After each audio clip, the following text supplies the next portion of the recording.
We have a quorum now.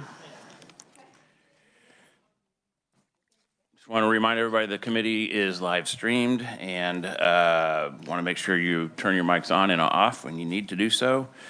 And please fill out your travel vouchers if you have one. And I'd like to thank the Kansas Chamber of Commerce for providing lunch today. Thank you very much. Anybody here from the chamber? They were here. There you go. Well, all right. Thanks for that. We're going to start with K-12 cost study. Heidi. Thank you.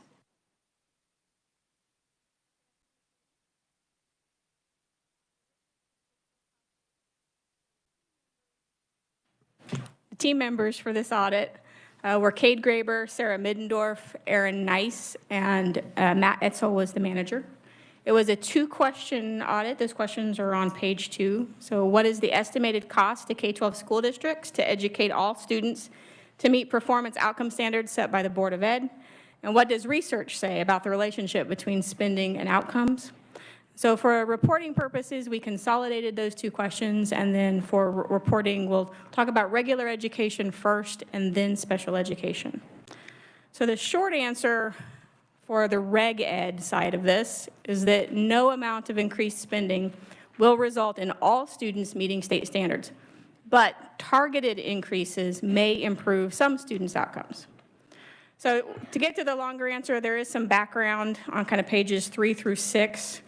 I'm going to focus very briefly just on 2 aspects, which is spending and student outcomes. So we looked at K-12 spending from 2017 to 2022. And after controlling for inflation, spending per student has increased in that time by 14%. So spending per student has increased from about $14,400 per student to about $16,400 per student. Additionally, total spending in that time increased from $7 billion to about $7.9 billion. And again, that is after controlling for inflation. So we also looked at state assessment results. And we considered a student to be meeting state standards if they scored a 3 or 4 on the state assessment. So the figure that's on page 6 shows the trends in English language, arts, math, and science over the last several years. And as you can see in that figure, the percentage of students who met state standards has declined since 2017 in all 3 subjects. So the regular education model results begin on page 7. So I'm going to talk a little bit about why we did what we did, a little bit about what we did, and then talk about what we found. I'll get to what we found kind of as quickly as I can. So first of all, state statute required us to estimate the costs of providing educational opportunities so that every public school student in Kansas could achieve the performance outcome standards set by the State Board of Education. However, measuring opportunity is subjective, and it varies from student to student. And further, it is unlikely that all students will meet state standards, even if provided the opportunity to do so. So building a cost model that assumes a subjective and ultimately unreachable outcome will not lead to a reliable or realistic answer. Cost models that are built on the assumption that spending alone will lead to significant improvements also may be too simplistic. So student outcomes are the result of a complex relationship between individual student traits, home environment, and characteristics of the school and the school district. So it is difficult in these models to adequately capture all of that complexity.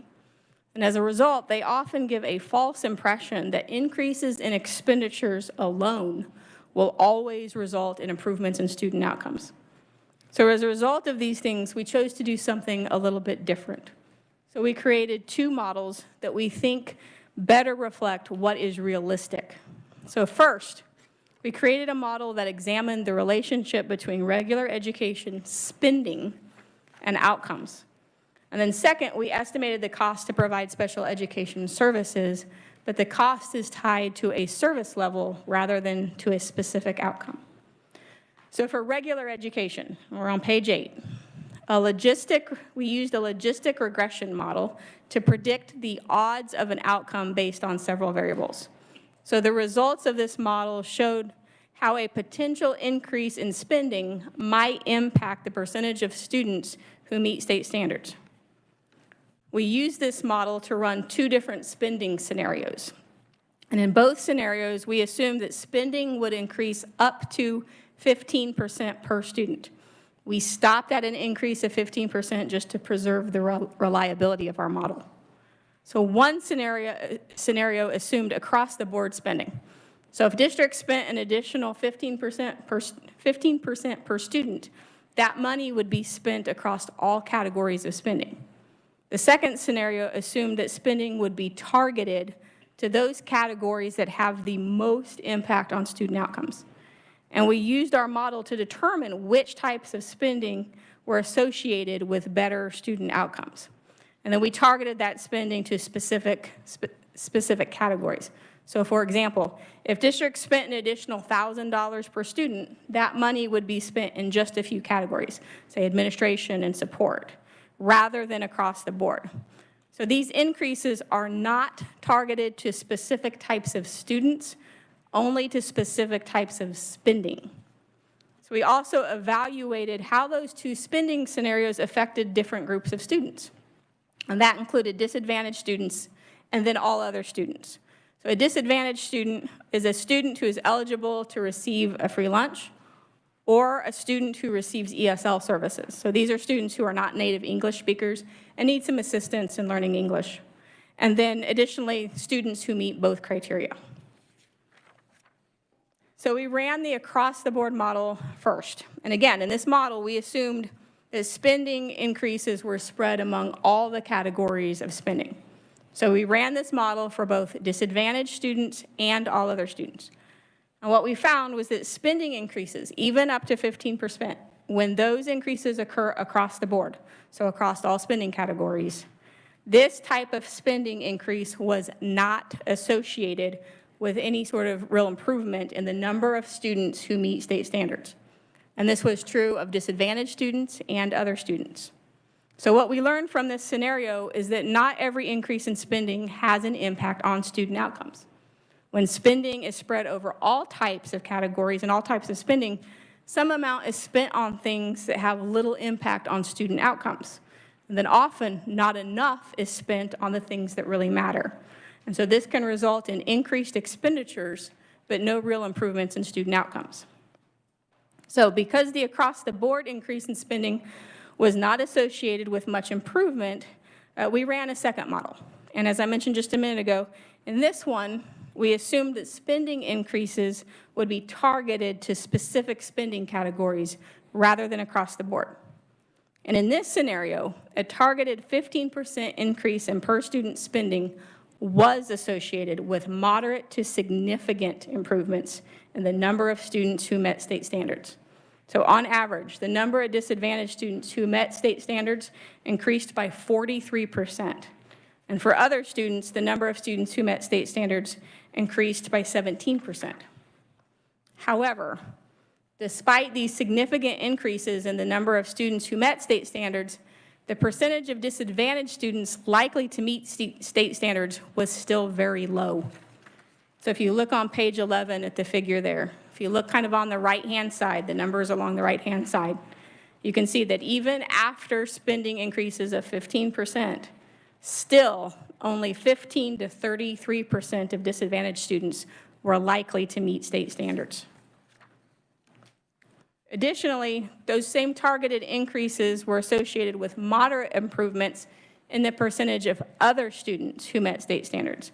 And again, that figure is on page 12. So again, if you look at kind of the left or the right-hand side and look at those numbers that run along the right-hand side, even after 15% increase in spending, still only about half of the students were meeting state standards. So what we learned from this scenario is, first, how money is spent is an important factor in improving student outcomes. And second, spending increases alone are unlikely to be enough to ensure that disadvantaged students meet standards at the same rate as other students. So based on our model, we also found a few specific factors that were associated with better student outcomes. So first of all, having fewer, better paid teachers may have a more positive impact than having more teachers who are paid less. So higher teacher pay was associated with more students meeting state standards. This is likely because higher teacher salaries may attract and retain higher quality teachers. Additionally, higher student-to-teacher ratios, so that's more students per teacher, were also associated with more students meeting state standards. The combination of these two things seem to indicate that the students likely benefit from higher quality teachers even if class sizes are slightly larger. Next, having fewer paraprofessionals and teacher aides compared to the number of teachers was also associated with a greater percentage of students who met state standards. This may indicate that students benefit more when teachers deliver content than when paras do. Next, spending on administrative activities was consistently associated with improvements in student outcomes. So spending on things that may improve the quality of district and building leadership appear to have a positive impact on students. And then last, increases in instructional spending were not associated with improved outcomes. However, specific aspects of instructional expenditures, such as teacher pay, those were associated with better outcomes. This may indicate that how districts spend money on instruction is more important than just increases in general overall instructional spending. So I'm going to move on to the research findings, which are on page 15. We reviewed literature that studied the relationship between spending and outcomes. And the literature review answers, first of all, it answers one of our audit objectives, but it also informed our regular education model. And further, many of the conclusions we noted in this literature review are similar to what we found in our own model. So nearly all of the studies we looked at concluded that spending has at least some impact on outcomes, but it is an inconsistent relationship. So this inconsistency led one study to conclude that even if spending matters on average, it may not matter in all settings or in all contexts. And our model reflects that same idea.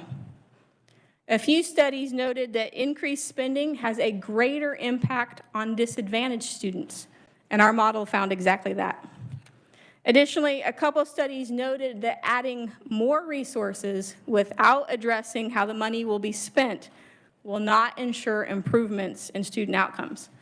And our model results reflect kind of a similar sentiment. And then the research we reviewed also found some important things about teachers and student achievement. One study found that improving teacher quality was more strongly related to student outcomes than reducing class size. Another noted that in the long run, higher teacher salaries may attract more high-quality teachers to the profession, which in turn may improve student outcomes. And our model found some very similar things. So I'm going to change gears here a little bit and talk about special education. So I'm on page 17. So for reasons I discussed earlier, we chose to use a spending model for regular education. For regular education. For special education, we chose to use a cost model that estimates the cost to deliver a specific amount of services. So we did this for a couple of reasons. So first, reasonable expectations for special education student outcomes vary, and they are highly individual. So for some students, meeting state standards is not a reasonable expectation. And the type of outcome that might be appropriate varies from student to student. So it's not reasonable to measure student outcomes by a single measure for this particular population. Additionally, we lacked the detailed expenditure data necessary to run a spending model for special education. So our estimate is based largely on an input-oriented professional judgment model. So this means that the cost estimates reflect resource levels that organization officials, research, and a consultant suggested were optimal to help students meet their IEP goals. So we estimated it would cost a total of $1.2 billion to $1.5 billion annually to provide special education services that would allow students to meet their IEP goals. We estimated a range of costs because student needs vary significantly, and the range reflects different assumptions about the intensity of those services. In reality, though, costs are likely somewhere in between those two numbers. We estimated it costs a total of 1.2 to 1.5 billion, and those costs are allocated across several categories. About 60% are in instructional costs. That's things like special education teachers, paras, and instructional materials for students. About 30% are student support costs.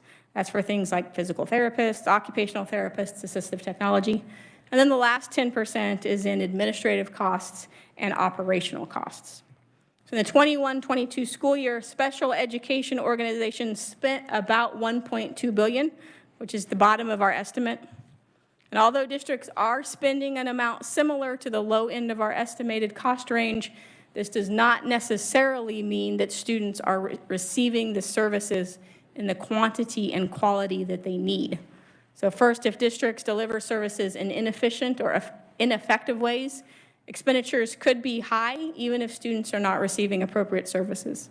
Additionally, our cost estimate is tied to students receiving the services they need to meet their IEP goals. However, if IEP goals are not sufficient for ensuring positive outcomes, then spending an amount similar to our estimated cost may not result in positive outcomes. I want to close with just a couple of points. So first of all, spending matters, but not all spending has the same impact on students. And even a targeted spending approach still fell far short of closing the achievement gap and still left significant numbers of students behind. So it is likely that strategies beyond just spending more money are needed to give Kansas kids the best chance of academic success. That concludes my presentation. I'd be happy to stand for any questions. Okay, committee, any questions? Senator Ware. Thank you so much. Thank you so much, Mr. Chair. One thing that I want to make sure that I'm understanding right, it seemed that someplace in here, I believe it was for the 21-22 year, that we'd spent 1.2 billion on special ed. So to say that 1.2 to 1.5 is what it would take, we're not saying that's that much more. No, that's not additional. That is in total annually. It is not an additional amount. Perfect. A couple more little things, if I may. When you say, you were saying that there could be an advantage with beefing up administrative side of things. What, on the ground, can you describe, give me some examples? What does that mean? Our model indicated that there is an association between higher administrative spending and higher student outcomes or better student outcomes. We can tell you that that relationship exists. I can't tell you exactly why or what that spending would look like. We can see here that there is something about that administrative spending and something about improving the quality of your building leadership, like your principals and your district leadership. Something about improving that quality does seem to be associated with higher or better outcomes. Our model just doesn't tell us exactly why that association exists. Okay, so basically principals and the folks in the main offices is what that means? This was both. Generally speaking? This was both building and district administration. Okay. One more, if I may. Yeah. So I have to, there were several times throughout this that it kind of sounded like paras weren't so important to success. But I actually spent a year working as a para not too awful long ago. And I have to tell you that in this particular classroom, it was an ESL classroom, and in a classroom that was designed for 12 kids, we had 30, actually 31 for a little while. And there would have been no way that that would have functioned at all without extra help. And at least in our situation, there was no issue about, boundaries and whose role did what. I was a para, I was not a teacher. And that's fine. So I just have to speak up for the paras because they are invaluable especially in an elementary situation where I was. This model should not be interpreted that paras are not important or not valuable. The model doesn't say that. All the model says is that the number, when there are fewer paras compared to the number of teachers, there's an association between that and better outcomes. But that doesn't mean that paras are not valuable or they don't have an important place in school districts. Probably also make it clear here that this is after controlling for lots of variables, including the number of disadvantaged students in the classroom and poverty and all those things. So what we're seeing here is essentially, it's real. It's not just the effect of maybe affluent school districts having, kind of better outcomes and needing fewer paras because they have fewer disadvantaged kids. So there is something about, and again, our model, it tells us what is. It tells us what things are associated. It doesn't always tell us why exactly that's occurring. So I can tell you this is what we saw, but what about those school districts? What are they doing that they can still have very positive outcomes with fewer paras? The model just doesn't tell us what they're doing. It just tells us that we can see the relationship. Representative Francis. Thank you, Mr. Chairman. Did you get any data as far as the percentages of special education students that are meeting their IEP goals? No, in this audit, that wasn't within the scope of this audit, so we do not know what percentage of kids are meeting their IEP goals. Okay, thank you. Senator Corsick. Thank you, Mr. Chair. Thanks for this report and presentation.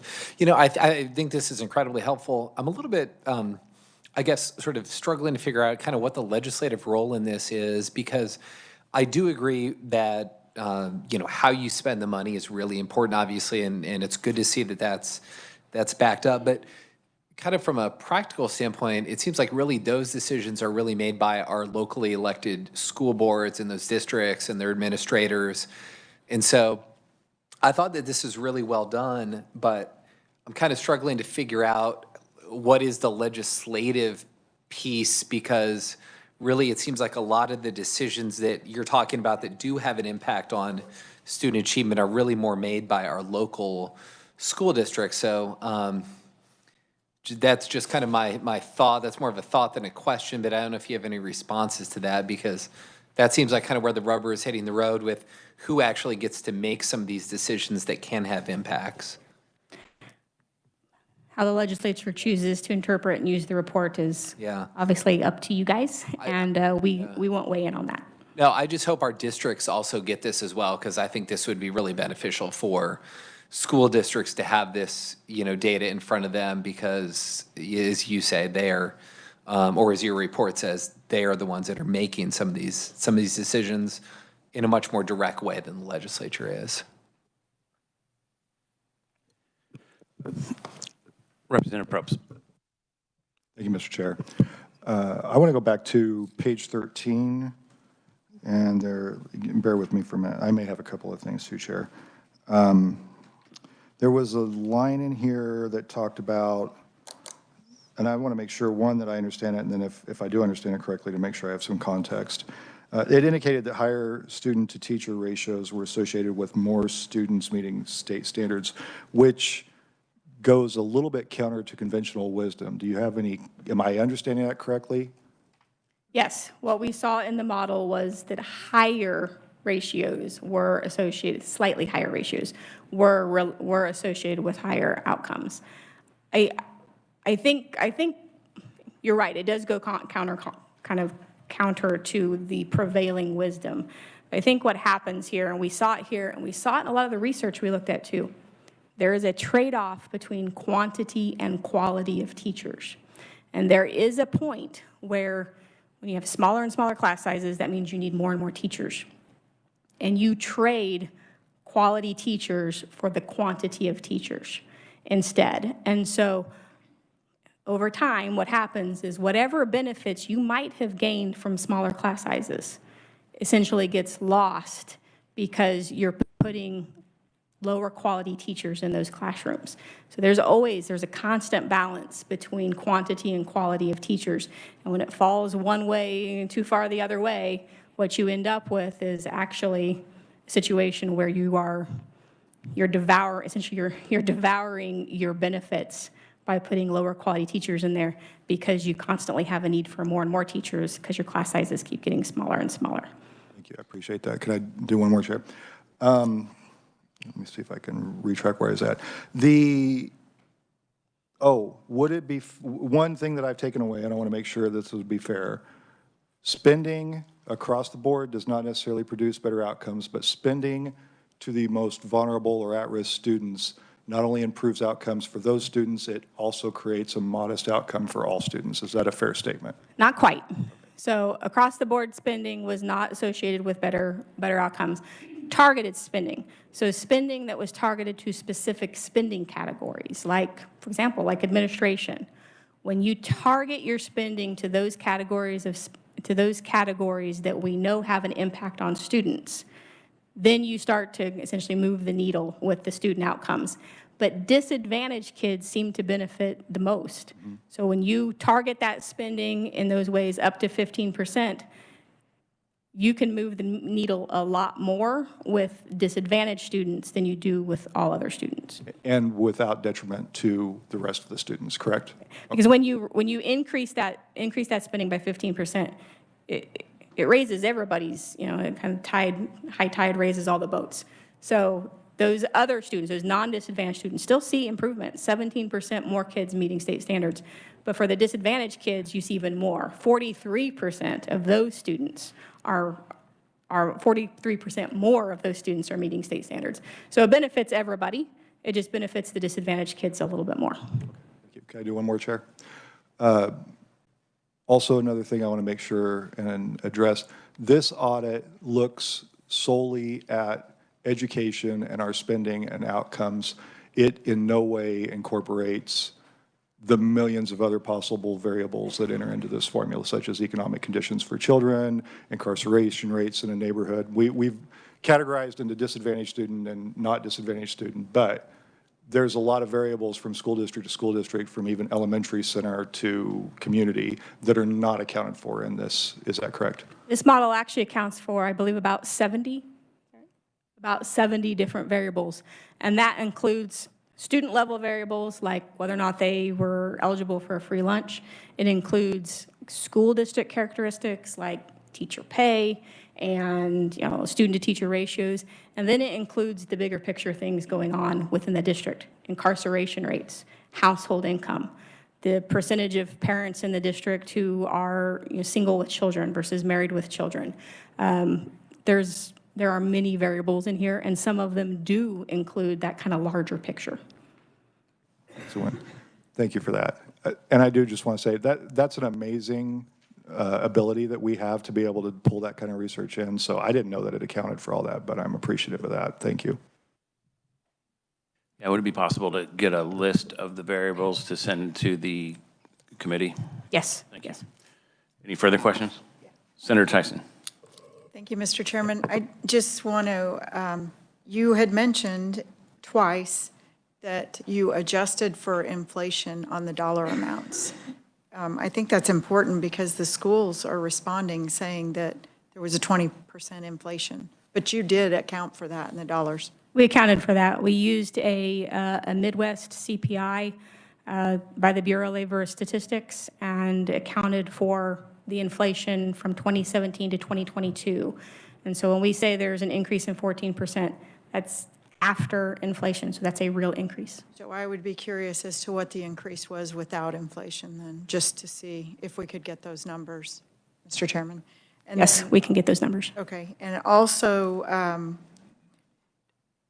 what is another thing that's intriguing to me is there was a previous study, and the schools responded in this study saying, well, you don't match up the previous study.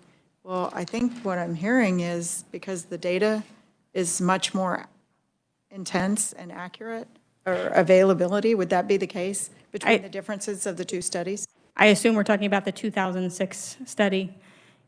research methods and our understanding about what matters in schools is constantly changing, and it's evolving. And our responsibility is to look at the most recent research and the most available or up-to-date research methods for these things. And so,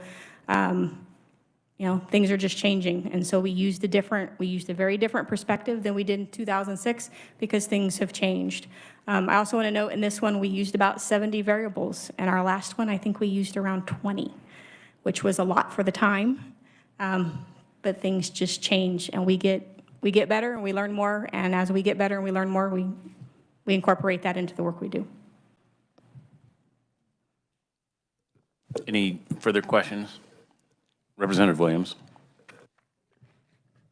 Thank you, Mr. Chair. Just quickly 2 follow-up comments based on comments from committee and then a question.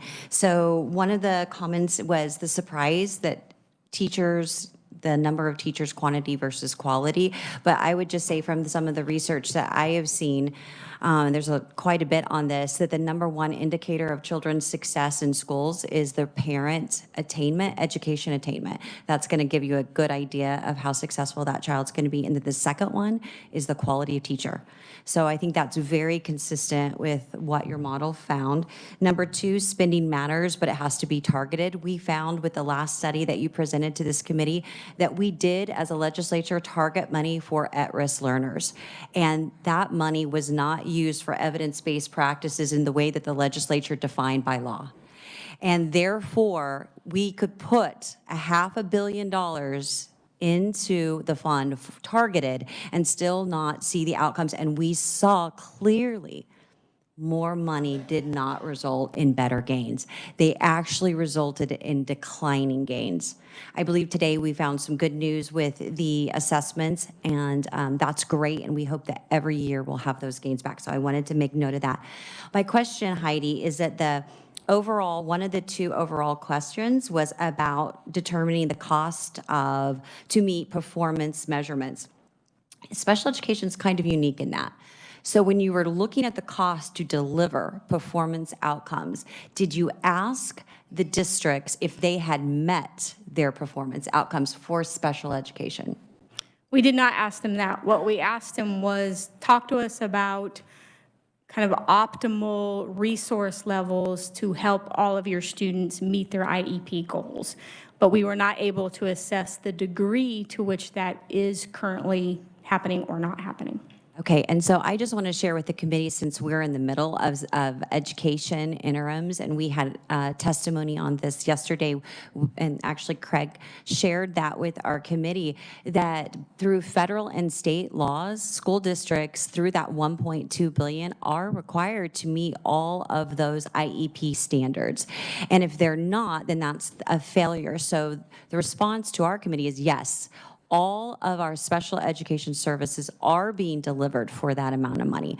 Now, could we put more money in or do it differently? As you said in your comments, there's no way to know if it's an appropriate delivery, or we could do it differently for more or less. Very true. But I wanted everyone in this committee to know that we are fully providing all the IEP standards as written for each student per law.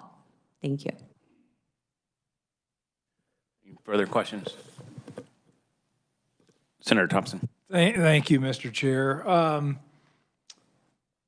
When you look at models, you have to start with assumptions, and I've worked with models for years, and the outcome is only as good as the assumptions you start with. But the bottom line is you look at models versus reality, and the reality is spending has gone up, performance has gone down.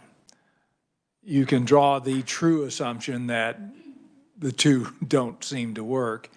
And I guess what I'd like to see, and I think we have another audit coming with regard to spending on DEI, is that correct? Is more about, we keep spending more and more and more money, but we're not examining what is actually being taught. And I think that is going to be the crucial factor. You know, whether or not this at-risk funding paradigm is even working, as you know, how do you, and Representative Williams also brought up the point about, you know, the parents being involved with the factors. So this is more of a comment than a question.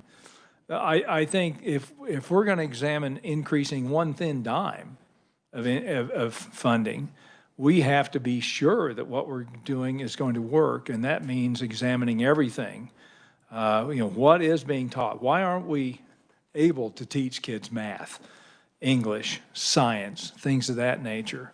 Why aren't we, you know, how do we justify to the taxpayer spending more money and getting less results? And that's my big concern about all this. And I think the whole thing has to be examined from the top down before we decide to put one more penny into this and continue to throw good money after bad. Thank you, Mr. Chair.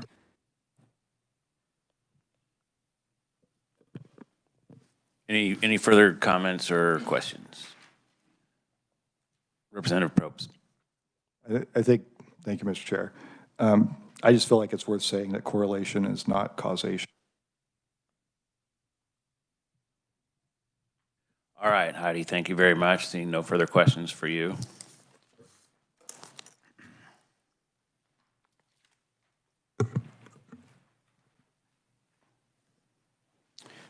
KSDE is here and they're available for questions. Are there any questions for KSDE at this time?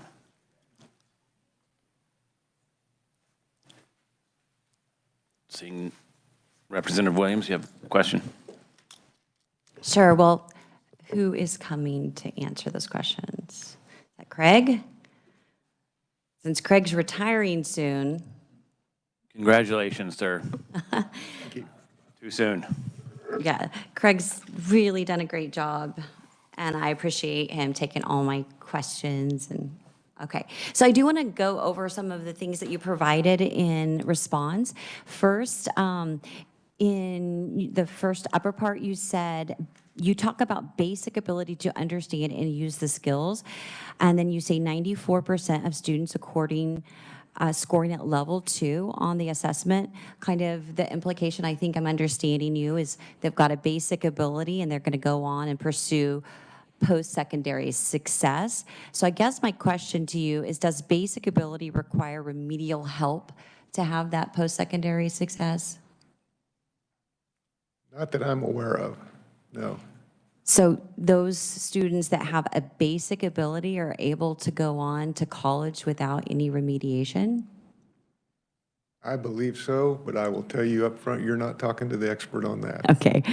Well, there is a lot of remediation going on, but of course, that's not your specialty. Our colleges are providing remedial classes. They're actually reducing the standards to try to adequately allow for the changes in college career readiness.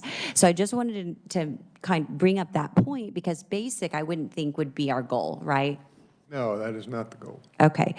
My next question is really, you mentioned that when we look at the assessment, there are 3 of the 6 years worth of assessments data review for the study was impacted by COVID, but actually you just meant 2, correct? Because we didn't take one in 2020. Yes. Okay. That would be correct. So there were 3 years of data that were collected prior to COVID, and there were 2 years that were collected after COVID. Another point was the Midwest CPIU, and I think that oftentimes the legislature is, there is a continued, I don't know, push that we have not funded, and you stated that over the same time period increase, it's actually 20.3% if you calculate Midwest CPIU. But I think every interim meeting I've been at in the last 2 years, we have provided our Kansas legislative research data that shows in the last 20 years, Kansas has put in 91% of increases of state aid, whereas the CPIU Midwest in the same time is 46.7%.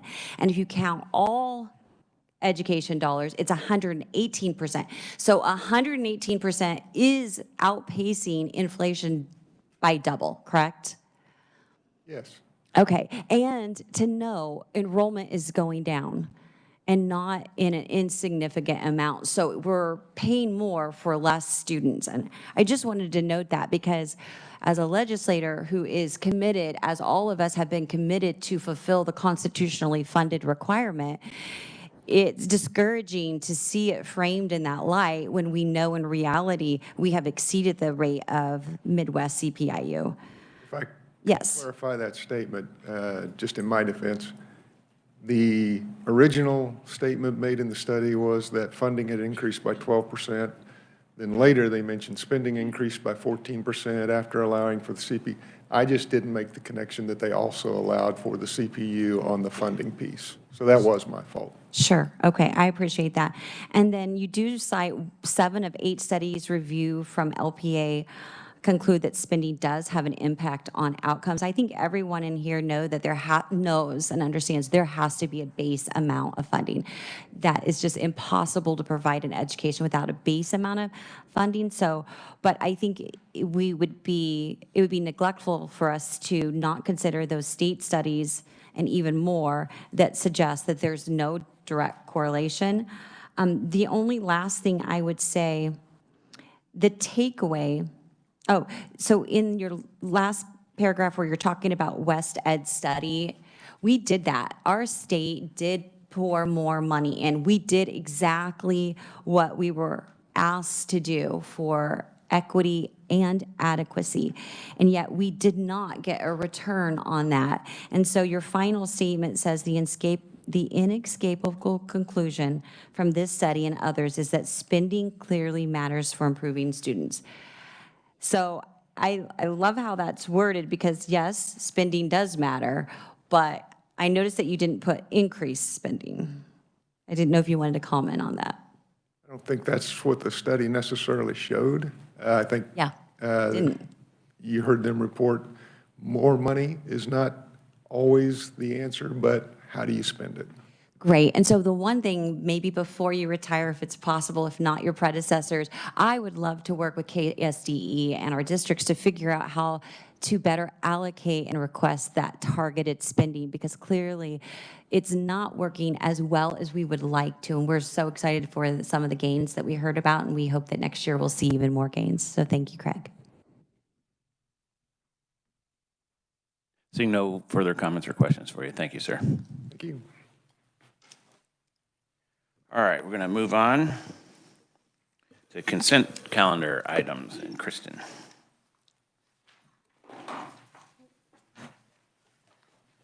Thank you, Mr. Chair, members of the committee. If you want to turn with me to tab A, that's the consent calendar for today. There are 2 items on that, which include approval of the minutes from the last meeting, which was August 22nd, and then acceptance of the performance audit presented today, the one that you just heard Heidi present. So the meeting minutes from the last meeting are in attachment A of tab A. Just a reminder to the committee that unless there's objection, both items would be considered approved by the committee. Members who weren't present for the last meeting may abstain from voting on the minutes if they so choose. So I think Representative Williams thought, I think you weren't at the last meeting, so that would include you. You're abstaining. Representative Williams is abstaining. Is there any questions? Is there a motion to object to any of the consent calendar items? Seeing none. Thank you. Moving on to review of and approve LPA's budget. Chris. Thank you, Mr. Chair and committee. I'm in tab B. There's a front and back memo from me to you all. State law requires me to submit our division's budget to you guys for approval. Just so you know, the executive committee met in August and preliminarily approved the budget, and now it's on to the full committee for approval. After this committee, it goes to the LCC, and then it goes through the regular budget process like other agencies. A quick summary of our budget is on the back page. Our revised 2024 budget is within our appropriation and allows us to fully staff our agency. A side note, we are currently fully staffed, and that is the first time I've been able to say that in a few years, so all positions are full. About $4 million was appropriated to our agency for fiscal year 2024. Based on the revised budget, we'll have a surplus of almost $600,000, and these budgeted funds are then lapsed back to the state general fund. Our requested 2025 budget of $3.48 million is almost identical to our 2024 revised budget. Again, the table is on the back. I'd be happy to stand for any questions if anyone has any questions.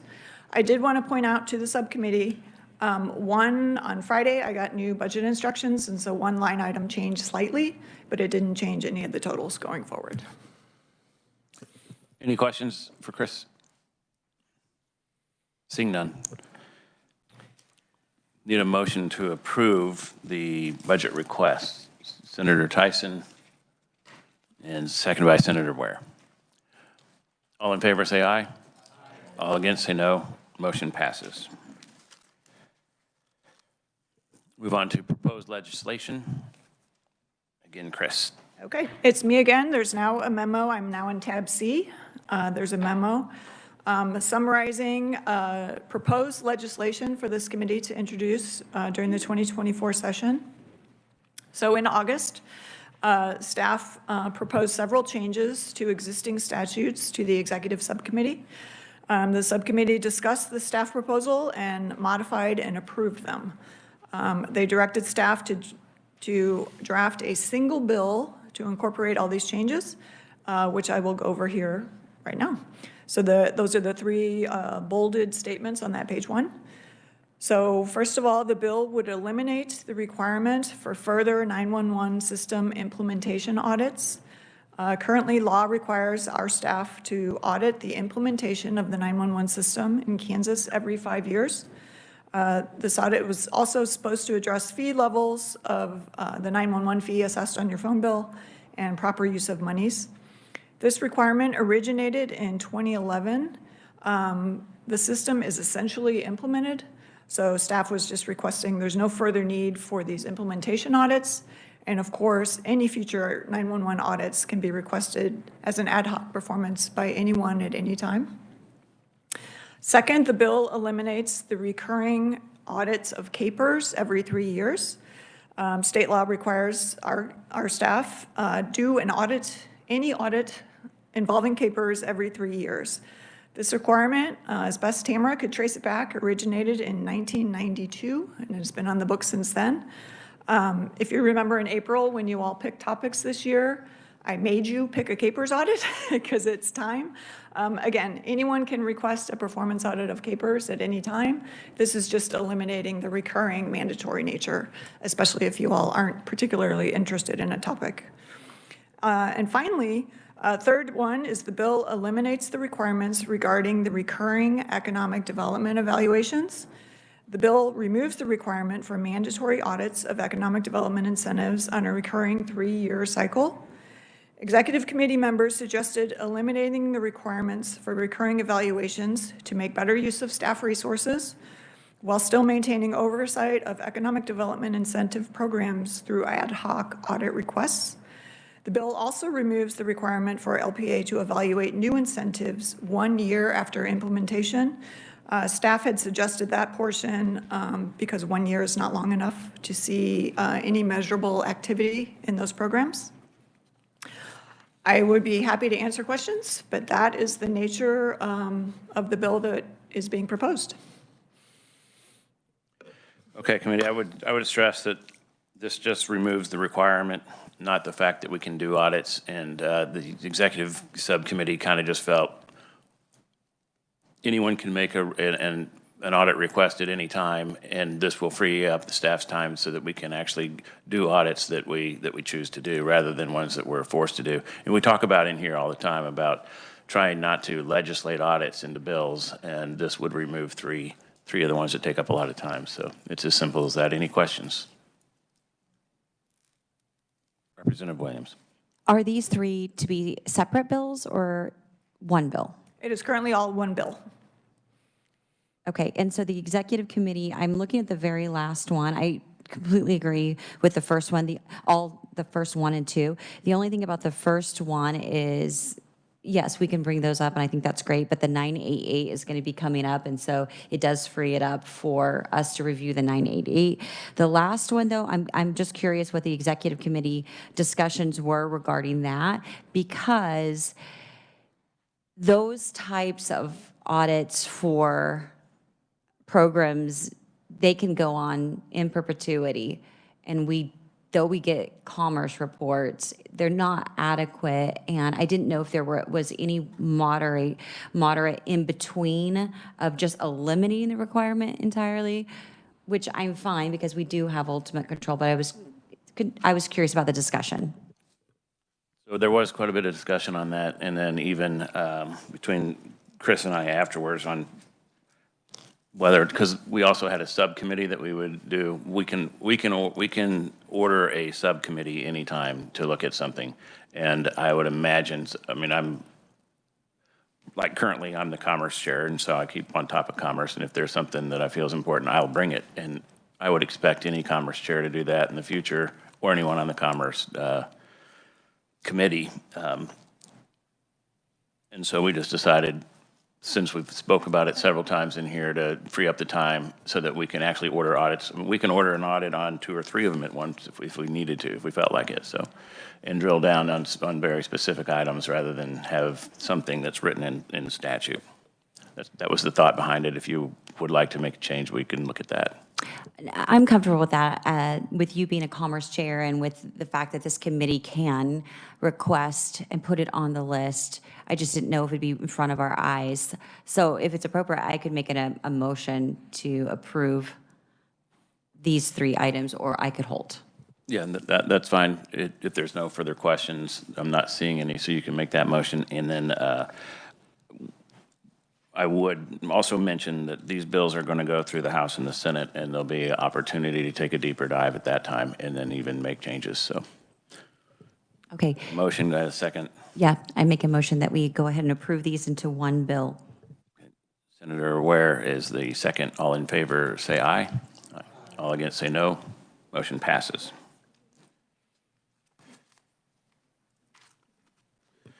Moving on to IT security items. One question, All right. Mr. Chair? Yes.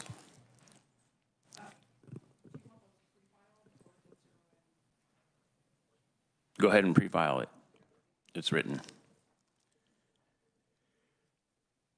Well, evaluation survey. Sorry, skipped over that. Real quick, just a heads up for the committee. You all do my evaluation every year, and that is coming up.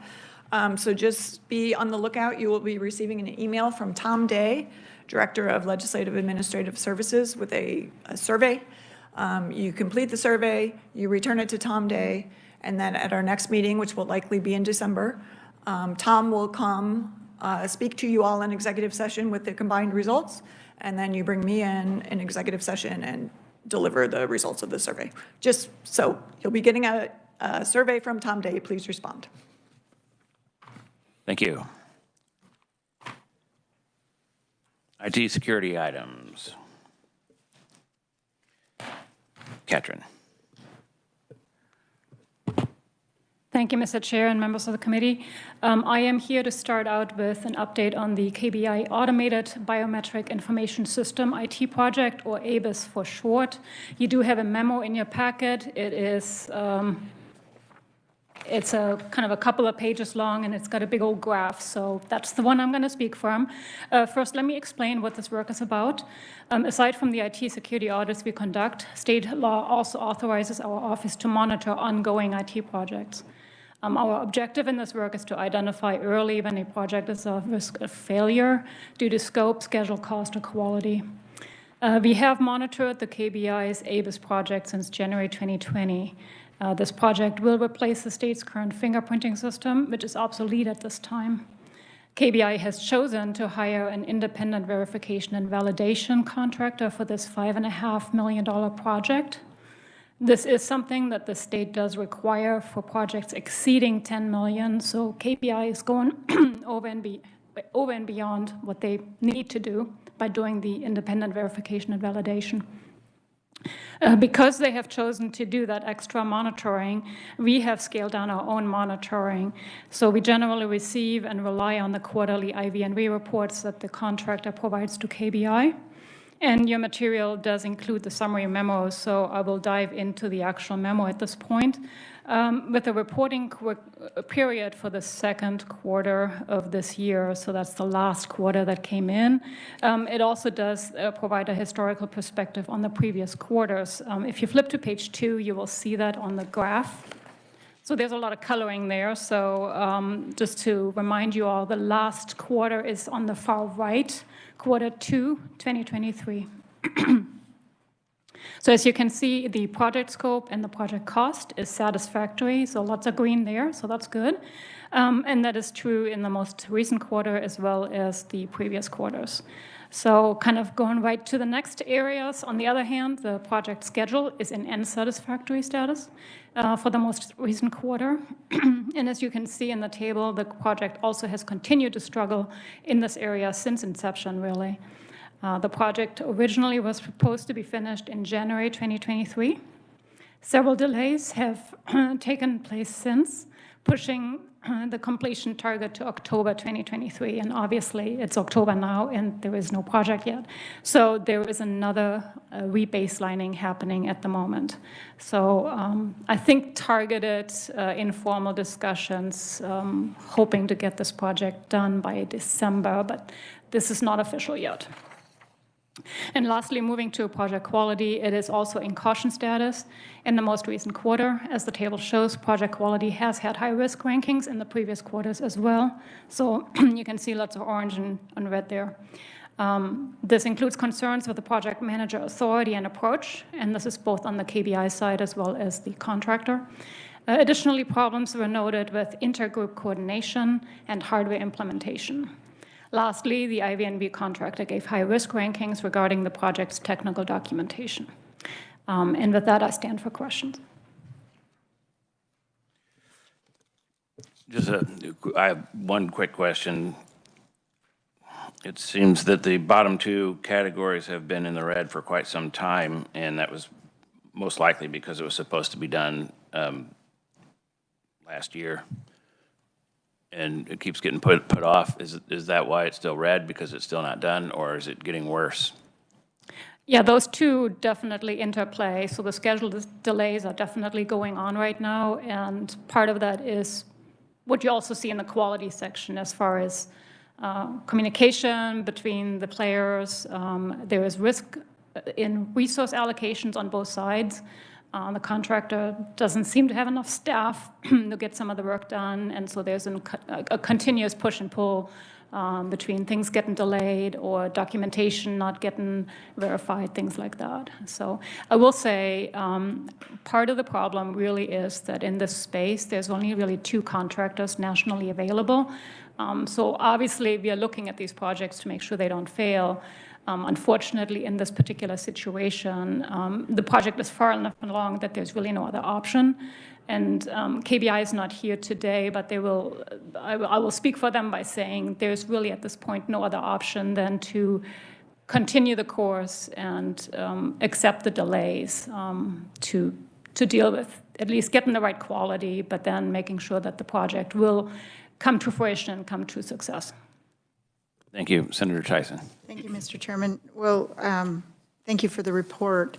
And since they're not here, it's disappointing. Maybe you could request, they are here? For the record, I think they are here now. So sorry, Joe was supposed to be here and then he was sick, but yes. As a project manager, a person that does this for a living, this report makes no sense. Your quality is off target and your schedule is off target, but you're saying that your cost is on target. It's a triangle. I don't see how that works.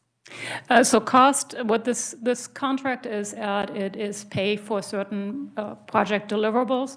And because those deliverables have not come in yet, the costs have not booked yet. But even when the costs get booked, they will be booked at the rate that they were planned to cost. That is not how it's supposed to. There's going to be an increased cost because of the other 2 being off target. Project. There is no way they can come in at cost with these 2 out of bounds as far as they are. And you're correct as far as the cost triangle and the project triangle. Cost may increase for certain costs as far as the IVNV contracts that will need to be extended. The contractor is currently eating the extra time, so that is part of the contract that is built in. The extra costs will come in at the IVNV extra cost and KEDO cost, which KBI has recognized and will adjust for. They also have told us that it is still within the budget. I believe they have $7 million budgeted for it total. So they do have some play, but it is not going out of project cost sight, so to speak.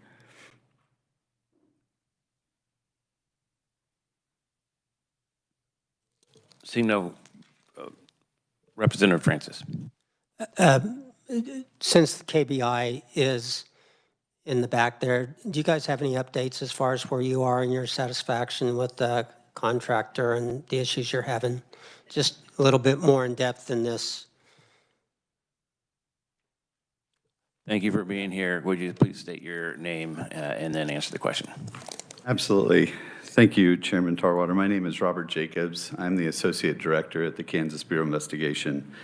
I appreciate your question. To give an update, and I do apologize, as Ms. Osterhaus said, our subject matter expert, our IT director, is not here currently. He's out sick. So I'm certainly not the subject matter expert, but I'm going to give this a shot. We have had significant difficulties with our vendor over the years and over the 2-year implementation process to this. That includes not only, that's a shared burden, I would say, or cause on both the KBI and the vendor.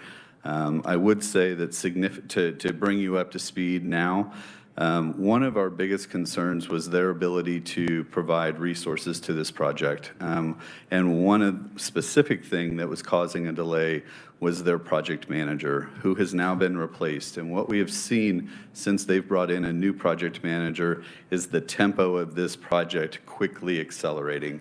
And so we are getting caught up. It's not exactly up to where we obviously need to be, but there is a plan in place, and we are moving forward with new personnel in that role. One of the things that was brought up that I read in the memorandum that I believe you all have is that one of the delays is us doing our factory acceptance testing.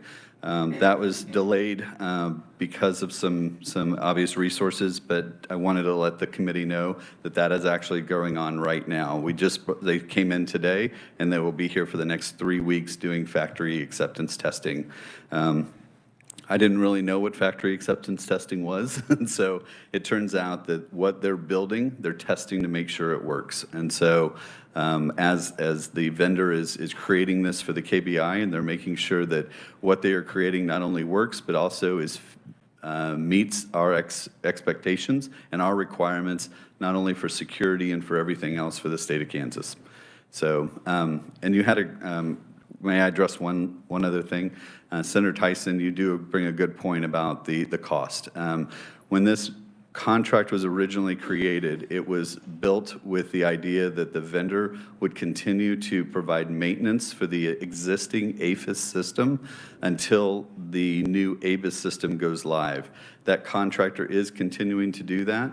And Ms. Osterhaus was exactly correct that there will be some additional costs with IV&V and with KEDO as we move forward. But as far as the vendor is concerned, we do not believe there will be some extra costs because we've planned for that. Senator Tyson. Thank you, Mr. Chairman. Just the report reflects that there is no additional cost and that you are on target for the cost. That's not accurate reporting of a project. Okay. Thank you, Mr. Chairman. Thank you. So are these costs that you can absorb with your current budget, or has there been a budget request, or are we expecting a budget request to make up the difference? Yes, sir. We are not anticipating an additional enhancement request or budget request for this project. As Ms. Osterhaus suggested, the amount of money that we originally received for the ABIS purchase and implementation included before we built the contract was actually lower than what we received in appropriation. So any additional money would come back to the state, obviously, but the contract actually ended up coming in lower. So we do not anticipate any additional requests. Good. That's good news. Senator Peterson, did you have a question? Yes, sir. Have you seen improvements on the technical documentation coming in since you got the new project manager? Senator Peterson, that's a great question, and unfortunately, I don't have the answer to that. I'm happy to get it for you. I just don't know the detail down into that level of detail on it, but I am certainly happy to ask our subject matter experts and our project manager if we are bringing those technical specifications and documentation up to speed. Representative Francis. Thank you, Mr. Chairman. And I'm kind of trying to remember this. This happened in my budget committee when it was originally led. But how many states have already made this upgrade? Aren't we like the 50th in the nation? Was one of the reasons it became so imperative to get this done? Yes, sir. Thank you for the question. I don't know that we're the 50th, but we're like the 48th, 49th, or 50th. We're in the last group, and I do agree with that. One of the other things that was really pushing this is the APHIS system was near end of life, and we needed to purchase a system that would replace that because the maintenance costs of continuing that would continue to accelerate up. Plus, in addition, at some point, it just wouldn't be feasible to do it. The service to that system and the maintenance was going to eventually become extinct. So we needed a new system. And I guess that's one of the reasons I'm kind of concerned about why the implementation of this project is so hard. It would have looked like these contractors would have this worked out by the time they got to 50. When are we projected to be done now? Do you have any idea? My understanding, as Ms. Austerhouse said, was, I believe, December of this year, December or January at the latest. And then the third question, if I remember correctly, there's some interconnections that we have to have with our local governments, like the sheriffs and the police departments. Is that also part of this contract, upgrading the equipment at the local level and improving that intersection or not? So, Representative Francis, I don't have the answer to that. I certainly can look, but what you're referring to is the live scan machines, so that they can access the APHIS and the ABIS project and the ABIS database. I don't know exactly whether or not this project includes the money to buy additional live scan machines or upgraded live scan machines at this point, but I'd be happy to look into that. Any further questions? Seeing none, thanks for being here today. Thank you. Back to Katrin for 2022 I-2 follow-up. Second memo. We do have some members of the committee. I'm sorry that if you need to go, you got to go. We promised your committee chair people that we would be done by 1:15. However, they did release you quite a bit late, so maybe you can talk to them about that. Thanks. Go ahead. And mine will be super short. So this is the second memo in your folder there. I am here to present that follow-up on the 2022 IT security audit findings. As a reminder, in 2022, we produced confidential, in-depth audits on 5 entities that year that included Parsons State Hospital, Office of the Attorney General, the Department of Labor, Great Bend School District, and the University of Kansas Medical Center. In each of those audits, we reviewed roughly 40 to 50 criteria across 10 security areas.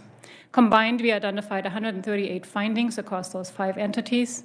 And as a reminder, that is a different process than what we are currently doing in 2023 IT security audits, which are public, and they cover 12 to 15 agencies each, but they also cover much fewer areas. So this summer, we checked in with those 5 entities that we audited in 2022 to determine their progress on remediating the issues that we found. We reviewed their responses and categorized them as either fixed, in progress, not started, or refused. And just as a caution here, we did not go back on site to require evidence for what staff had reported to us, so the information is self-reported.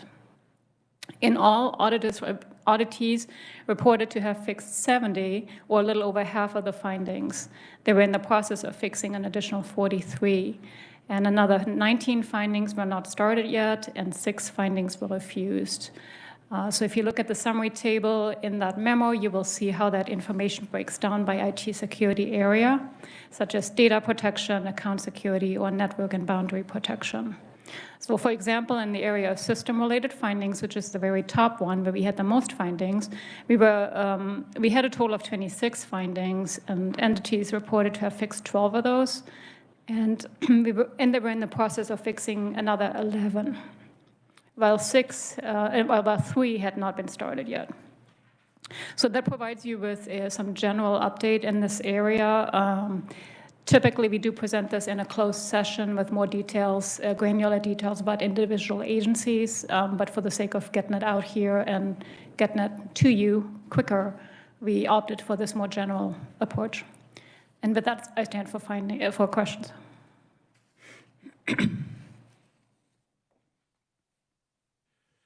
Senator Tyson. Thank you, Mr. Chairman. Do you want me to request an executive session on the findings on this? It's quite disappointing to see such important information not being treated more securely. Yeah, I think it'd be important to get a little bit more detail at our next meeting and have a section of that meeting that would be an executive session, because there. Will do. Any further questions? All right, seeing none, thank you very much.